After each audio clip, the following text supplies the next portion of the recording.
Aujourd'hui, je vais te révéler quelque chose que peu de gens oseraient dire.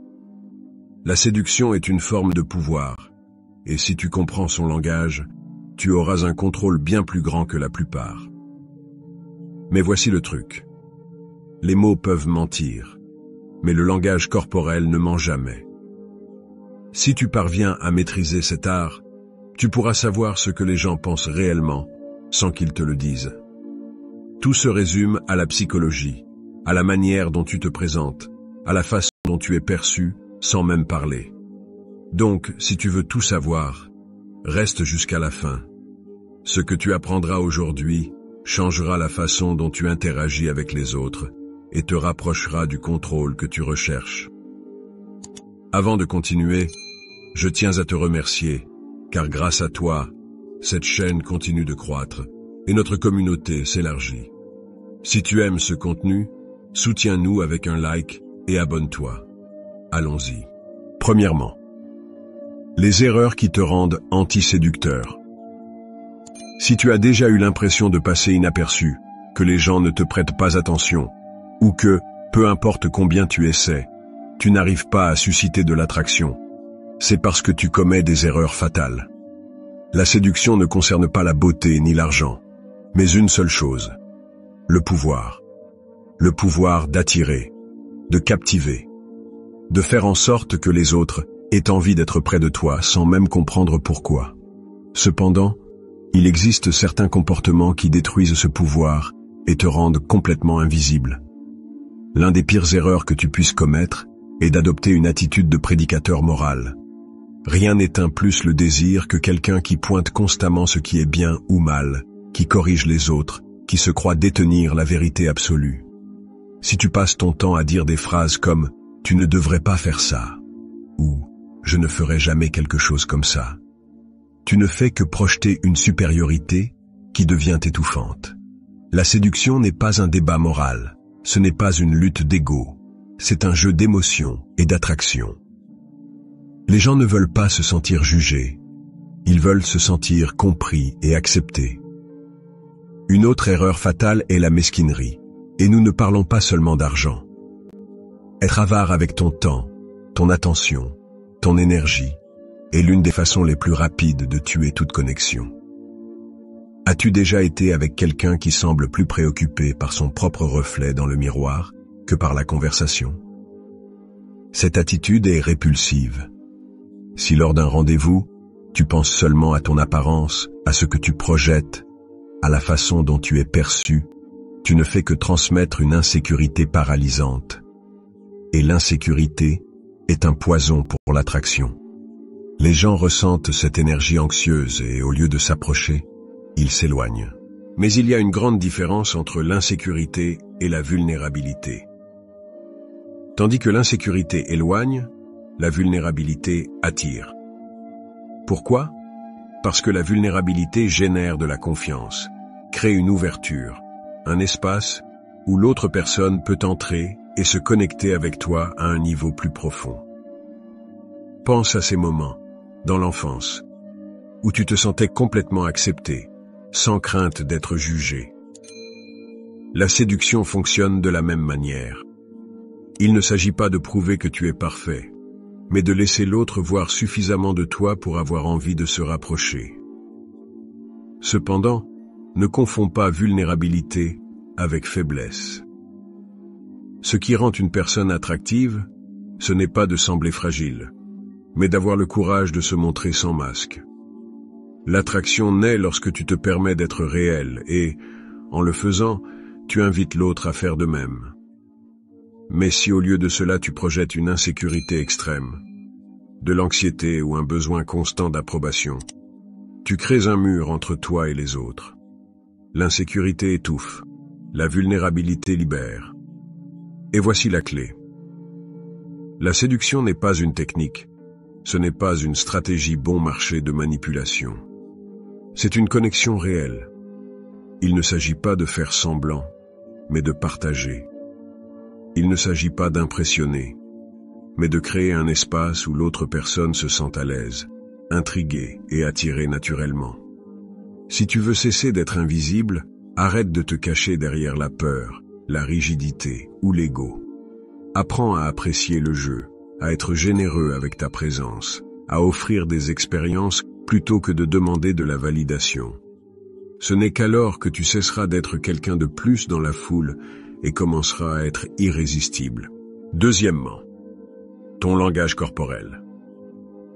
Le langage corporel est un sujet fascinant, surtout en ce qui concerne son impact sur la confiance et la séduction.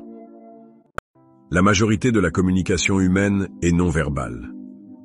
On estime qu'entre 80% et 95% de ce que nous communiquons ne provient pas de mots, mais de gestes, d'expressions faciales, de postures et de mouvements. Ce type de langage a vu le jour chez les premiers êtres humains, bien avant l'apparition du langage verbal. En effet, nos ancêtres dépendèrent de l'observation et de l'interprétation du langage corporel des autres pour survivre et prospérer. Nous naissons tous avec cette capacité, mais avec le temps, nous la perdons en nous concentrant davantage sur les mots et l'apparence extérieure. Être conscient de la façon dont les autres te perçoivent, à travers ton langage corporel, peut améliorer tes interactions. La clé est de ne pas se concentrer uniquement sur les mots, car ceux-ci peuvent être manipulés. Tu peux dire que quelque chose te plaît, mais ton corps peut révéler le contraire. En revanche, les gestes et les expressions authentiques ne mentent pas. Par exemple, un sourire sincère est plus qu'un simple mouvement des lèvres. Il implique des yeux qui brillent et des muscles faciaux qui se contractent naturellement. Savoir identifier un sourire faux d'un vrai peut t'aider à mieux lire les intentions des autres. Un autre aspect important du langage corporel est la voix. Même les meilleurs acteurs ne peuvent pas cacher leur nervosité par la voix. La vitesse, le ton et la manière de parler communiquent ton état émotionnel. Les personnes qui parlent très vite, par exemple, sont généralement nerveuses ou anxieuses, tandis que parler plus lentement et d'un ton sûr transmet de la confiance. La posture joue également un rôle crucial, que ce soit lors d'une réunion de travail ou d'événements sociaux. La façon dont tu te positionnes reflète ton niveau de confiance ou ton rôle dans l'interaction. Si tu es voûté ou que tu te rapproches trop de quelqu'un, tu pourrais sembler insécure ou avide d'attention. En revanche, si tu maintiens une posture droite et ouverte, tu projettes de la sécurité et du leadership. L'angle des pieds est également révélateur. Si quelqu'un est intéressé par toi, ses pieds seront orientés vers toi. Si ses pieds regardent dans une autre direction, il cherche probablement une sortie ou est déconnecté de la conversation. Ces signaux, bien que petits, sont puissants, et apprendre à les lire t'aidera à mieux naviguer dans les interactions sociales. Un exemple impressionnant est celui de Milton Erickson, un psychologue qui a souffert de la poliomyélite enfant et a passé beaucoup de temps immobilisé. Ne pouvant pas bouger, il est devenu un expert dans la lecture des personnes uniquement à travers leurs mouvements et expressions. Cette capacité à lire le langage corporel est quelque chose que nous pouvons tous apprendre, bien que cela nécessite de la dévotion et de la pratique. Le défi, c'est qu'il existe une quantité énorme de signaux corporels que tu pourrais essayer de contrôler. Posture, yeux, mouvement des mains, gestes faciaux. La solution la plus simple consiste à développer une solide confiance en soi. Lorsque tu te sens sûr et calme, tu n'as pas besoin de suranalyser tous ces détails. Ils se reflètent simplement dans ton langage corporel de manière naturelle. Si tu es authentique et que tu ne te concentres pas sur les petites imperfections, ton corps parlera de manière ouverte et attrayante. Enfin, pour comprendre et mieux te connecter avec les autres, il est essentiel d'apprendre à lire leurs signaux non verbaux. C'est aussi quelque chose que tu peux étudier et développer avec le temps. Observer les signaux des autres te permettra de mieux comprendre leurs sentiments, désirs et motivations. Combiné à une bonne confiance en soi, cela te permettra d'être plus efficace dans tes interactions et d'avoir plus de succès dans le jeu de la séduction. Troisièmement, l'autoconnaissance. Si nous souhaitons explorer l'art de la séduction d'un point de vue stoïque, il est impératif de souligner l'immense valeur de l'autoconnaissance. Imagine un instant que tu es dans une salle pleine de gens et que quelqu'un attire ton attention. Quelle est la première chose que tu fais? Si tu te connais, tu agiras d'une manière qui reflète ta véritable essence, te rendant magnifiquement attractif. L'autoconnaissance n'est pas une question superficielle. Il ne s'agit pas seulement de savoir ce que tu aimes ou n'aimes pas. Cela va bien au-delà, s'attaquant au cœur de tes désirs, valeurs et limitations. Les stoïciens, avec leur amour de la sagesse et de la vie en harmonie avec la nature, considèrent qu'il est crucial de se connaître soi-même pour vivre en accord avec sa véritable essence. Vivre en harmonie avec soi-même ne fournit pas seulement du bonheur, mais te rend également extrêmement attirant aux yeux des autres.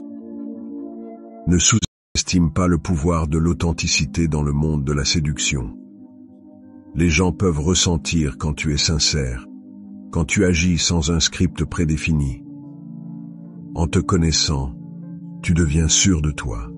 Et cette confiance ne provient pas d'un ego surdimensionné, mais d'une reconnaissance claire et honnête de ce que tu peux offrir aux autres et de ce que tu attends en retour. Le manque d'autoconnaissance peut être préjudiciable, en particulier dans le domaine de la séduction. Si tu ne te connais pas, tu peux finir par rechercher des relations pour de mauvaises raisons, comme la simple validation ou la peur de la solitude, des bases malsaines pour une connexion durable. L'autoconscience n'est pas quelque chose que l'on acquiert du jour au lendemain. C'est un voyage qui nécessite du temps, de la réflexion et des efforts. Elle peut se développer à travers l'écriture, la méditation ou des conversations significatives avec des personnes de confiance. Plus tu te connais, plus tu deviens attirant. Pas parce que tu as changé qui tu es, mais parce que tu es devenu plus authentique que jamais. Ceci est le fondement pur et puissant d'un être humain véritablement attractif. Par conséquent, si tu souhaites maîtriser la séduction d'un point de vue stoïque, commence par te connaître. Cela améliorera non seulement tes relations romantiques, mais libérera aussi toutes les sphères de ta vie, te permettant d'être véritablement qui tu es. Quatrièmement, est-ce bon ou mauvais d'être narcissique? Est-ce que le narcissisme est quelque chose de bon ou de mauvais? C'est une question qui suscite beaucoup de controverses. Nous savons que le narcissisme peut causer des dommages, mais il est également vrai que, dans le contexte de la nature humaine, il peut avoir des racines profondes. En tant qu'espèce, les êtres humains ont développé certaines caractéristiques, comme le besoin d'attention et de validation, qui pourraient avoir été essentielles à notre survie et au maintien du pacte social. Alors, est-il naturel d'avoir des traits sombres comme la manipulation? Est-ce positif, négatif ou simplement neutre? Ce n'est ni bon ni mauvais, c'est simplement une partie de notre nature. Le narcissisme a une raison d'être. Ce n'est pas une théorie personnelle, mais de grands psychologues comme Kohut ont expliqué ses origines.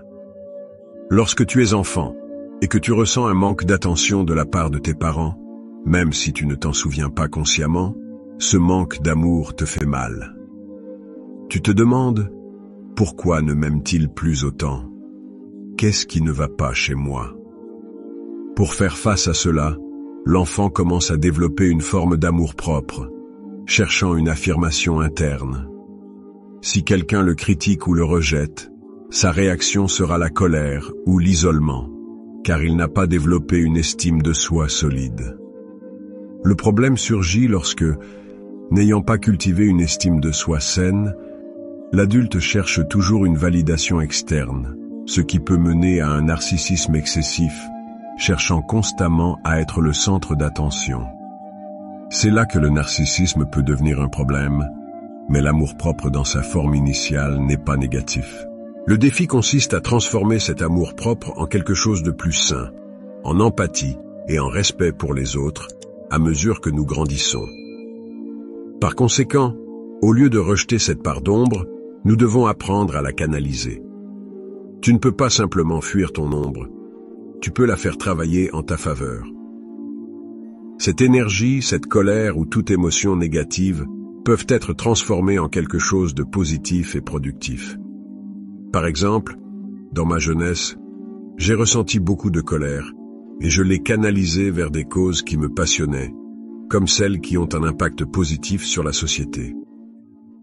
L'obscurité de notre nature humaine a un grand potentiel créatif. Pense aux artistes. Beaucoup des meilleures œuvres naissent d'expériences difficiles et de frustrations accumulées. Tu ne dois pas fuir ton ombre ni ton narcissisme, mais l'utiliser de manière consciente et saine. L'accepter est la première étape. Cinquièmement, la communication effective. La communication effective est un art en soi et, dans le contexte de la séduction, elle devient une compétence essentielle. Lorsque nous parlons de communication d'un point de vue stoïque, nous ne faisons pas simplement référence à la transmission de messages ou à l'articulation de mots de manière éloquente. Nous parlons de la capacité de se connecter à un niveau plus profond, d'écouter et de parler avec l'intention de comprendre et d'être compris. Les stoïciens valorisent donc la clarté, l'honnêteté et la simplicité dans la communication. Dans le contexte de la séduction, cela se traduit par une interaction authentique et significative. Il ne s'agit pas de jeu ou de tactiques manipulatrices, mais d'être soi-même et de permettre aux autres de l'être aussi. La véritable séduction n'est pas un acte de trahison ou de conquête. C'est l'acte d'inviter quelqu'un à une connexion réelle et sincère. De plus, les stoïciens soulignent l'importance d'être présent dans toute forme de communication. Dans un monde aussi rapide et plein de distractions, le simple fait d'être complètement présent dans une conversation est devenu quelque chose de radical et, dans de nombreux cas, extrêmement attrayant. Être présent te permet d'écouter activement, de capter des nuances dans le ton de voix ou les expressions faciales et de répondre de manière plus authentique et attentive. La capacité de poser des questions ouvertes et significatives est une autre facette clé de la communication effective. Il ne s'agit pas de poser des questions juste pour combler des silences gênants, mais de poser des questions qui t'aideront réellement à connaître l'autre personne. Des questions qui favorisent le dialogue et la réflexion. À travers la conversation, on peut trouver des points communs ou même des divergences intéressantes qui ouvrent la porte à plus de discussions. Cela démontre non seulement que tu te soucies de ce que l'autre a à dire, mais cela peut aussi ouvrir la porte à une communication plus profonde et connectée. La communication non verbale joue également un rôle fondamental. La façon dont tu maintiens le contact visuel, ton langage corporel, ton ton de voix et même ton calme peuvent être étonnamment efficaces pour créer une atmosphère de confiance. La communication effective, en fin de compte, est une voie à double sens. Il s'agit de parler et d'écouter, d'exprimer et de recevoir. Dans l'acte de séduction, la communication est l'outil qui te permet de toucher le cœur de l'autre, tant littéralement que figurativement. C'est le pont que tu construis entre deux âmes, une voix puissante qui va au-delà des mots et établit une véritable connexion. Si tu es encore là et que la vidéo te semble intéressante, n'oublie pas de t'abonner et de mettre un like. Sixièmement, le désengagement. Le mot désengagement peut sembler froid et dépersonnalisé, surtout lorsqu'il s'agit de relations et de séduction. Cependant, dans le contexte du stoïcisme, le désengagement est une force incroyablement libératrice et renforçante. Ici, le stoïcisme et l'art de la séduction convergent d'une manière surprenante. Les stoïciens enseignent que le désengagement ne signifie pas indifférence ou manque de préoccupation, mais se libérer de l'esclavage, des émotions et des désirs incontrôlés. Il s'agit de reconnaître que la seule chose sur laquelle nous avons un contrôle total est notre propre esprit et la manière dont nous réagissons aux circonstances de la vie. Dans le domaine de la séduction, cela se traduit par la capacité de garder son calme, sa contenance et son authenticité, indépendamment de la réponse de la personne qui t'intéresse. En pratiquant le désengagement, Tu te libères des attentes et des angoisses qui rendent souvent la véritable séduction difficile. Tu n'es plus enfermé dans des pensées comme « vais-je lui plaire ?» ou « et s'il me rejette ?» Tu comprends que ce sont des facteurs externes, au-delà de ton contrôle. Ce que tu peux contrôler, c'est comment tu te présentes, comment tu respectes l'autre comme un individu libre et comment tu maintiens un sens d'identité et d'intégrité dans tes actions. Le désengagement te permet d'apprécier l'autre pour ce qu'il est, en le reconnaissant comme un être humain dans son propre parcours de croissance et de découverte de soi. Cette perspective te rend non seulement plus attrayant aux yeux de l'autre, mais crée également un espace pour une connexion plus profonde et authentique. Au lieu d'être un jeu de pouvoir et de validation, la séduction se transforme en un échange sincère entre deux personnes qui valorisent la complexité et la dignité mutuelle. La pleine conscience offre une expérience plus riche du moment présent, en tirant parti de l'interaction pour ce qu'elle est, pas pour ce qu'elle pourrait signifier pour ton ego ou ton avenir dans la séduction.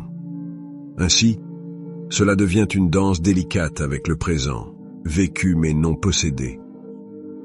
Dans cet espace de liberté et d'acceptation, les connexions les plus profondes et gratifiantes émergent souvent naturellement. Toutefois, le désengagement stoïque dans le contexte de la séduction n'est pas une stratégie pour gagner l'amour ou l'admiration de quelqu'un. C'est une pratique pour te conquérir toi-même, trouver la paix et la réalisation dans ta propre compagnie. Paradoxalement, c'est ce sentiment de réalisation personnelle qui te rend irrésistiblement attrayant pour les autres. Septièmement, le meilleur conseil pour les personnes célibataires. En ce qui concerne l'amour et la cour, de nos jours, beaucoup de gens croient qu'il ne faut pas y mettre d'efforts, qu'il suffit d'être soi-même sans jouer de jeu. Cependant, la réalité est que l'amour a un composant presque biologique, similaire aux rituels de cour dans les animaux, qui sont élaborés et nécessitent de la dédication. Si tu arrives à un rendez-vous sans te préparer comme si c'était quelque chose de trivial, l'autre personne pourrait sentir que tu ne t'en soucies pas suffisamment. Si tu ne mets pas d'effort dans quelque chose d'aussi important, que se passera-t-il par la suite, une fois que la relation sera établie ? Il est essentiel d'y mettre un peu d'effort, non pas d'une manière superficielle ou prétentieuse, mais en le voyant comme une sorte de théâtre ou de drame. Il ne s'agit pas d'être exagéré, mais de montrer que tu te soucies. Que ce soit en emmenant quelqu'un dans un endroit différent, ou simplement en t'habillant un peu mieux, ce qui compte, c'est que tu prennes le temps de réfléchir à ce que tu fais. Tu n'as pas besoin de faire de grands gestes, juste d'être créatif et d'agir avec intention. Un exemple clair de ce qui ne fonctionne pas est un homme qui emmène une femme dans un lieu simplement parce qu'il a un coupon de réduction. Bien que cela puisse sembler une décision économique intelligente, le message qu'il envoie est qu'il n'est pas prêt à investir dans l'autre personne. Cela n'a pas à voir avec l'argent, mais avec une attitude qui reflète un manque de générosité dans son cœur. Même si tu n'as pas beaucoup d'argent, si tu le peux, investir un peu plus d'efforts et d'argent peut montrer que tu t'en soucies vraiment. La séduction ne concerne pas seulement les mots, mais aussi les gestes, la lecture du langage corporel. Les gens perçoivent à nos actions, notre posture, notre regard, notre comportement. Si lors de ton premier rendez-vous, tu es tellement focalisé sur l'économie de quelques euros, tu montres une attitude rigide et calculatrice, ce qui n'est pas attrayant. En ce qui concerne les jeunes qui luttent avec la cour et les rendez-vous de nos jours, le problème réside souvent dans l'influence de la vision obsessionnelle des vidéos pour adultes. Cela crée une fausse idée selon laquelle l'intimité doit être facile et rapide, et que les femmes doivent répondre à certains standards esthétiques. C'est nuisible, car dans la réalité, les relations nécessitent des efforts et de la patience. Pour attirer quelqu'un, tu dois travailler à le connaître, à comprendre ses signaux et à y répondre de manière authentique. La connexion véritable ne se produit pas en ligne. C'est une compétence qui se développe en face à face. Lorsque tu es en rendez-vous, il est vital de lire le langage corporel de l'autre personne, les petits gestes qu'il fait, comment il s'assoit, comment il te regarde, comment il joue avec ses cheveux. Ce type de communication ne peut pas s'apprendre à travers un téléphone ou un ordinateur. Pour apprendre à vraiment te connecter, tu dois sortir et te mettre dans des situations réelles. Être prêt à faire face au rejet et à continuer d'essayer. En ce qui concerne la confiance, on ne peut pas faire semblant. Ce niveau de fausse confiance que beaucoup de gens essaient de projeter n'impose à personne. Les gens, en particulier les femmes, ont un instinct affûté pour détecter quand quelqu'un fait semblant. La véritable confiance provient d'expérience et de réalisations réelles. On ne peut pas le dire, il faut le démontrer à travers ce que tu as fait dans la vie. Si tu es jeune et que tu n'as pas beaucoup d'expérience, il est compréhensible de te sentir insécure. Mais la confiance grandit lorsque tu as des compétences réelles, des réalisations concrètes et une vision claire de ce que tu peux apporter à une relation. La confiance ne dépend pas d'être beau ou d'avoir de l'argent. Elle dépend de la sécurité dans ce que tu peux faire et de ce que tu as accompli. Le conseil clé est: travaille sur toi-même, sors dans le monde réel, investis dans les personnes qui t'intéressent et construis ta confiance à travers des expériences authentiques et des efforts sincères.